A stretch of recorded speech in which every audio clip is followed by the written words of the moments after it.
अस्सलामुअलैकुम स्टूडेंट्स। जैसा कि हम सबको पता है, ब्रिज कोर्स का जो मुख्तलिफ मज़मून का इयादा है हम रोज़ाना अलग अलग वीडियोज़ के ज़रिए करते हैं। आज का ब्रिज कोर्स का 17वां दिन, जमात 7वीं, हफ्तुम जिसे हम कहते हैं, मज़मून समाजी उलूम जुग्राफ़िया। आज हम जुग्राफ़िया मज़मून का इयादा करेंगे। आज हम इसके नुकात पर रोशनी डालेंगे। तो चलो बच्चों, शुरुआत करते हैं हम ब्रिज कोर्स के आज के 17वें दिन की, और जमात है 7वीं। तो सबसे पहले मैं आपको बताता चलूँ कि ये छठी जमात का सबक नंबर 6 जुग्राफ़िया मज़मून का बहरे आज़मों की अहमियत। बहरे आज़म यानी बच्चों, जैसा कि हम छठी में जान ही चुके हैं, बहरे आज़म का मतलब होता है कि बहुत बड़ा समंदर जिसको कहते हैं हम, महासागर मराठी में हम जिसको कहते हैं आम ज़बान में। तो हम शुरुआत करते हैं सबसे पहले एक सवाल के साथ। हम तमाम को पता है, हमने छठी जमात में ये सबक के अंदर पढ़ा भी है कि हम समंदर के ज़रिए मुख्तलिफ जो चीज़ें हासिल करते हैं, जिसका इस्तेमाल हम खाने के लिए भी करते हैं। तो सबसे पहले इयादे की जो शुरुआत करते हैं हम पहले सवाल से करते हैं बच्चों। इसमें पहला सवाल है, नमकसार यानी क्या। जैसा कि हम सब जानते हैं, समंदर के ज़रिए हमको मछली के साथ साथ नमक भी हासिल होता है। तो ये नमक हासिल कैसे होता है बच्चों? समंदर के किनारे पर जो मुख्तलिफ कैरियों के ज़रिए हमारे मुल्क के कुछ ख़ास जो रियासतें हैं वो मुख्तलिफ तरीके से नमक जो बनाती है, तो ये समंदर के किनारे पर क्यारियाँ बनाई जाती है, और उसमें जो समंदर का जो झाग आता है, उस झाग के ज़रिए उसके जो उस झाग में जो खारापन होता है वो क्यारियों में डाला जाता है, और उस झाग के ज़रिए समंदर से नमक को तैयार किया जाता है क्यारियाँ बनाकर। उसको अलग अलग जो प्रोसेस होता है, जो अलग अलग अमल होता है, उस झाग को जमा करके क्यारियाँ बनाई जाती है, सुखाया जाता है और फिर उससे नमक हासिल किया जाता है। इसको ही कहते हैं नमकसार, जहाँ पर नमक तैयार किया जाता है। समझ में आया बच्चों? तो हमको पहले सवाल के ज़रिए ये पता चला कि नमकसार किसे कहते हैं। अब हम देखेंगे कि यहाँ पर जो आपको सवाल दिखाई दे रहा है, आइए अमल करके देखें में। आमोजशी तजुर्बात या अमली काम बहरे आज़म हम इंसानों के लिए किस तरह अहमियत रखता है, दर्ज झेल में इसकी कुछ मिसालें तस्वीर मुख्तसर इबारतों से जाहिर की गई है।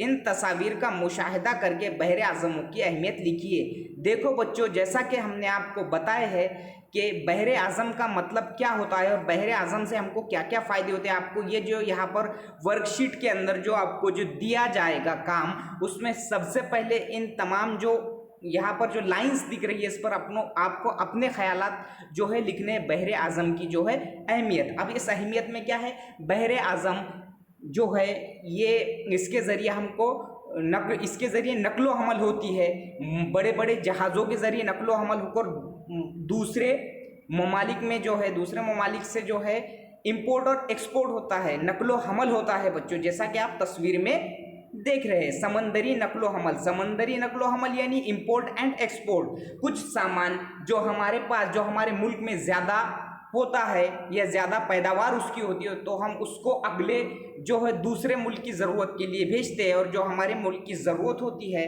वो शिपिंग के ज़रिए, यानी बड़े बड़े शिप्स, बड़े बड़े जो जहाज़ होते हैं उसके ज़रिए वो लाए जाते हैं। इसको कहते हैं समंदरी नकलो हमल। तो यहाँ पर आपको लिखना है, बहरे आज़म के ज़रिए हम समंदरी नकलो हमल के ज़रिए मुख्तलिफ़ चीज़ों को, मुख्तलिफ़ ज़रूरियात की चीज़ों को हासिल करते हैं और मुख्तलिफ़ ज़रूरियात की चीज़ों को दूसरे ममालिक को भेजते हैं, जिससे आपसी लेन देन होता है। दूसरी चीज़ आप ये भी लिख सकते हैं कि समंदर के ज़रिए हमको मछलियाँ हासिल होती है। समंदर के ज़रिए हमको माहीगीरी माहीगीरी के ज़रिए हमको मछलियाँ हासिल होती है जो हमारी ग़िज़ा होती है।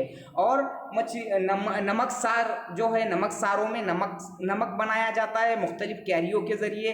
समंदर के झाग का इस्तेमाल करके वो कैरिया बनाकर उसमें झाग को सुखाया जाता है, नमक बनाया जाता है, जिसे हम नमकसार कहते हैं। नमक जहाँ पर बनाया जाता है वो नमकसार कहलाता है। तो बच्चों ऐसे आप अपनी ज़बान में लिख सकते हैं। यहाँ पर जो आपको यहाँ पर जो लाइंस दिख रही है इसमें। और नमक बनाने में जो गुजरात जैसी जो रियासत है ये बहुत ज़्यादा मशहूर है। माहीगीरी में भी गुजरात बहुत मशहूर है। इसका क्या कारण है बच्चों? इसका रीज़न, इसकी वजह ये है कि ये समंदरी इलाकों से, समंदर से बहुत ज़्यादा घिरा हुआ है गुजरात। इसके अलावा तमिलनाडु जैसी रियासत भी माहीगीरी में और नमक साजी में बहुत ज़्यादा आगे है। ऐसे कई रियासतें हैं जो नमक बनाने में और माहीगीरी में, यानी कि मछली जो है पकड़ना और उसकी नकलो हमल करना, इसमें बहुत ज़्यादा जो है आगे है। अब यहाँ पर आप देख रहे हैं बच्चों, क्या आप जानते हैं इसमें हम कुछ जो नुकात पर रोशनी डालेंगे। मुस्तकबिल में समंदर की लहरों, मद्दोजज़र और बहरी रोह का इस्तेमाल करके बिजली पैदा की जा सकेंगी। जैसा कि हमको पता है, एक बिजली तैयार करने के मुख्तलिफ जो तरीके होते हैं, जिसमें पंचक्की होती है, पवन ऊर्जा जो हवा के ज़रिए बिजली हम तैयार करते हैं, और मुख्तलिफ जो तरीके होते हैं इसके अलावा भी। लेकिन मुस्तकबिल में ऐसा कहा जा रहा है कि जो समंदर की जो ऊंची ऊंची लहरें होती है, इसमें जो मद्दोजज़र होता है, जो उतार चढ़ाव होता है, और जो बहरी जो यानी कि जो हवाओं की जो रवें होती है इसके अंदर, उसके ज़रिए जो उतार चढ़ाव जो पैदा होता है, बड़ी बड़ी लहरें जो बनती है, इसके ज़रिए भी बिजली पैदा की जा सकेंगी मुस्तकबिल में, फ्यूचर में। बहरे आज़मों के नमकीन पानी की नमकियत ख़त्म करके इसे पीने के लायक बनाना मुमकिन है। आजकल की जो टेक्नोलॉजी आ चुकी है बच्चों, इसमें अब बड़े बड़े शहरों में, जैसा कि मुंबई हो गया, और इससे बड़े जो शहर है जहाँ पर जो है पानी की किल्लत होती है और समंदर का पानी चूंकि पीने लायक नहीं होता है, तो आजकल की टेक्नोलॉजी का इस्तेमाल करके बड़े बड़े शहरों में, जैसा कि मुंबई की बात अगर हम छोड़ दें, तो दुबई जो है, मुत्तहिदा अरब इमारात में जो दुबई शहर है, यहाँ पर पीने के पानी की रेगिस्तान होने की वजह से बहुत ज़्यादा किल्लत है। तो टेक्नोलॉजी का इस्तेमाल करके समंदर के पानी से पूरी नमकीनियत जो खारापन है वो ख़त्म करके पीने लायक उसको बनाया जाता है।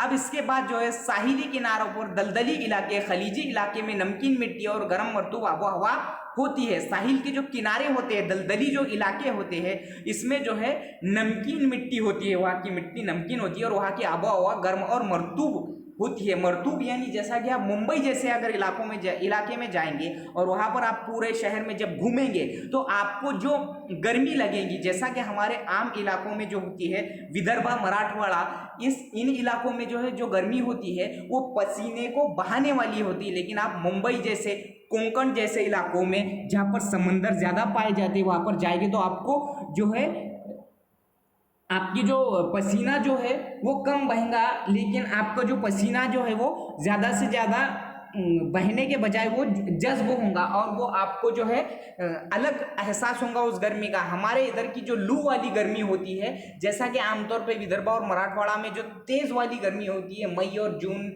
अप्रैल मई में जिस तरह की होती है, वैसी वो वहाँ गर्मी होती नहीं है और वहाँ पर मरतूब किस्म की आबोहवा होने की वजह से अलग एहसास होता है, गर्मी की शिद्दत का अलग एहसास होता है। इन इलाकों में चमरंग और सुंदरी के जंगलात पाए जाते हैं। चमरंग की लकड़ी रोगनी, हल्की और मजबूत होती है।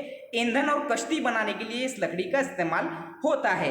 ईंधन में भी और कश्ती बनाने में चमरंग की लकड़ी का इस्तेमाल होता है। और चमरंग के जो लकड़ियाँ पाई जाती है वो खासकर साहिली किनारी और दलदली इलाकों में और खलीजी इलाकों में पाई जाती है, क्योंकि यहाँ पर जो है जो नाव का इस्तेमाल भी बहुत ज़्यादा होता है, इसलिए यहाँ पर उस लकड़ी का इस्तेमाल जो है ईंधन के अलावा कश्ती बनाने में भी किया जाता है। चमरंग के जंगलात की वजह से साहिली इलाकों में तूफानी लहरों से हिफाजत होती है। इन जंगली इलाकों का बहरी हयातियाती तनों महफूज रहता है। इन जंगलों के अतराफ शहर आबाद होने की वजह से जंगलात को शहर के फेफड़े कहते हैं। जैसा कि हमारे जिस्म में फेफड़ों का एक मकाम होता है जो सांस लेने के लिए बहुत ज़्यादा अहमियत के हामिल है, उसी तरह से इसको इन जंगलात को जो साहिली, दलदली और खलीजी इलाकों में, समंदरी इलाकों में जो जंगलात पाए जाते हैं, उसको शहर के फेफड़े यानी कि जो है एक अहम मकाम हासिल है उसको, उन जंगलात को जो साहिली इलाकों में पाए जाते हैं, क्योंकि इससे तूफ़ान जो मुख्तलिफ किस्म के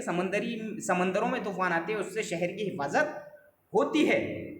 बहरे आज़म समंदर और वसाइल, समंदरों से नमक, मछली, शंख, सीप जैसी अशिया दस्तयाब होती है, हम सब जानते हैं और हम ये मालूमात हासिल कर चुके हैं। इन चीज़ों के अलावा समंदर की तह से लोहा, सीसा, कोबाल्ट, सोडियम, मैग्नीज, क्रोमियम, जस्त वगैरह मादनी अशिया भी हासिल होती है और नेज़ मादनी तेल और कुदरती गैस भी समंदर से हासिल होता है। हमको पता है कि समंदर से मछली और जो है शंख, सीप जैसी अशिया तो दस्तयाब हासिल होती ही है, लेकिन इसके अलावा जो है इसकी तह में, समंदर की तह से जो मुख्तलिफ तरीकों से मुख्तलिफ मादनियात को भी हासिल किया जाता है, जिसमें लोहा, सीसा, कोबाल्ट, सोडियम, मैग्नीज, क्रोमियम और जस्त जैसी मादनी अशिया शामिल है। और मादनी तेल जो है इससे हासिल किया जाता है, जैसा कि मादनी तेल हासिल करके समंदर की तह से जो है मादनी तेल हासिल करके कच्चा पेट्रोल जिसे हम कहते हैं, जो पेट्रोल की जो कच्ची शक्ल होती है जिसको हम कर्ड ऑयल कहते हैं, वो निकाला जाता है और उसको जहाँ बड़े बड़े जो शिप्स होते हैं, बड़े बड़े जो जहाज होते हैं, वहाँ से कर्ड ऑयल यानी कि खाम जो तेल निकाला जाता है और उसको पेट्रोल और डीजल का रूप दिया जाता है बच्चों, केमिकल प्रोसेस के जरिए। समंदर से निकालने के बाद उसको मुख्तलिफ सांचों में डालकर केमिकल प्रोसेस कर कीमियाई अमल करके उसको पेट्रोल और डीजल तैयार किया जाता है। सामने दिख रही तस्वीर जो है, ये तस्वीर देखकर आपके जहन में क्या ख्यालात आए, ये लिखना है बच्चों आपको। यहाँ पर ये जो तस्वीर दिख रही है, ये तस्वीर देखकर आपको ये जो नीचे 3 लाइंस दिख रहे हैं, आपके ख्यालात लिखना है। क्या बच्चों आपके जहन में क्या आया होगा? जैसा कि हम सब जानते हैं, साहिली और समंदरी इलाकों में तूफान आते हैं। इसकी एक सबसे बड़ी मिसाल है हमारा जो सुनामी जो आया था 24 दिसंबर सन 2004 को, दुनिया का जो सबसे बड़ा समंदरी जो जलजला आया था, समंदरी जलजले को ही सुनामी कहते हैं। सुनामी ये एक जापानी लफ्ज है जिसको हम समंदरी